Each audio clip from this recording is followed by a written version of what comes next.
Hello, my name is AJ. I'm your HYPOXiX coach for today, and we have level 3.4 standing split. We're going to begin with a yellow band around our waist. Make sure that band squid is about navel height to begin, so we get those hamstrings and glutes nice and toasty with this exercise. Now, if you're working with a HYPOXiX coach and they've suggested some other resistance for you or sets or reps, make sure to follow their prescription because that is there to optimize your program. Otherwise, this is a perfect starting place to begin. So let's begin. Put the band right around the pelvis, right at the, where you crease in the hip. Oof, already my glutes are turned on. Now, let's be on the same foot together. Let's have our left foot in front in the standing split. We're a 4-foot stride length here. 3 and a 4. I'm going to hinge forward, and you want to imagine that 80% of your body weight is always on your front foot for this one.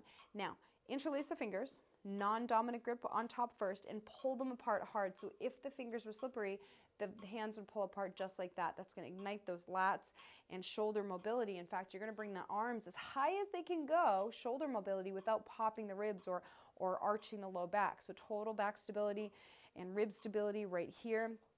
Here's what the movement looks like today. We go down here and then we're upright. So notice I'm hinging from my hip. I'm doing one in the hinge forward position and one in the upright position. There's no movement in my low back, so I'm only hinging as far forward as I can from my left hip. Now, let's go again. Let's get specific with the footwork. My pressure under my front foot, my left foot, is under my big toe and my inner heel. That's important. But when you do that, don't let the knee cave in. It's just pressure under the foot. Then we're going to stare at our knee, and the knee is pointing a laser over that third toe. So make sure it's not here, but it's here. Additionally, when I say ground resistance, what I mean by that is pull that left foot back toward the right foot. So if the ground were slippery, that foot would pull straight back. That's going to immediately ignite those hamstrings and those glutes of that front leg. So practice it. Ground resistance, big toe, inner heel, knee is third toe. Now I'm staring at my knee. It's a fixed point gaze. We always work the visual system in every single HYPOXiX exercise to work the shape of the eyeballs, the muscles of the eyeballs, the nervous system, and cognition. So we start here staring at the knee when we go down and up here. Then when we come upright with the torso, we're going to find our panoramic points, find them now, get specific with it, one on the left, one on the right, lock it in. That's what you're going to stare at every single time you come to the upright position. Now when I'm upright, my back glute is squeezed, my weight on my back foot, my right foot is on my third toe. So find that now, get specific with it. Additionally, use your ab ribbon as a guide. Don't let the right side of the ab ribbon fall lower than the left side of the ab ribbon when you bend your knee in this one as we start to get dynamic. You only want to get the back knee as close to the ground as you can, keeping your pelvis level. So check it out. My ab ribbon is level and it's level. So I'm not dropping my right hip to get that knee to the ground with this one.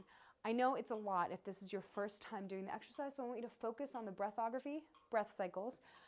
Breathe in tandem with me, connect to your ab ribbon, and don't let yourself move in your low back. Even if you need to put your hand on your low back the first time you go through the exercise, that's imperative. 80% of that body weight is always going to be on that front leg, even when you come upright. I want you to imagine 80% is on the front leg, even though, might shift a little bit. Just visualize that.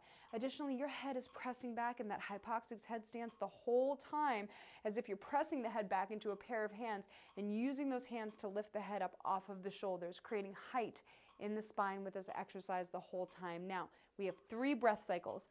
4-6-4 is your breath retention formula, always moving through the exhale, moving through the breath retention, and only pausing on the engaged inhale. So let's go. Let's give it a practice. Interlace the fingers, pull them apart, stare at the knee, third toe, big toe, inner heel, ground resistance from our zip up activation. Inhale. Hiss 2, 3, 4, 5. Inhale 1. Inhale 2.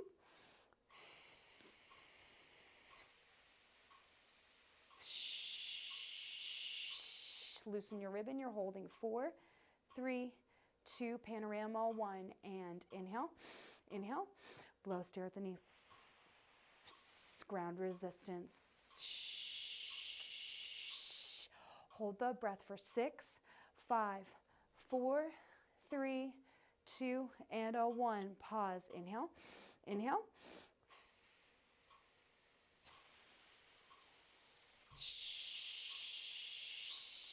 hold for 4, 3, 2, and a 1. I know, so much in that left glute when you use that ground resistance. Rest 15 to 30 seconds, and now it's time to repeat the exercise on the other side. So you can either rewind the video about 60 seconds so we can perform the other side together, or you can stop the video now once you're no longer a beginner and try it on your own. Just stay true to that tempo, frequency, intensity, and duration of your breathography breath cycles. You may choose to put a metronome on your phone at 60 beats per minute to stay true to that 2-second inhale and that long 8-second exhale, always loosening your abdomen on that exhale and on your breath retentions.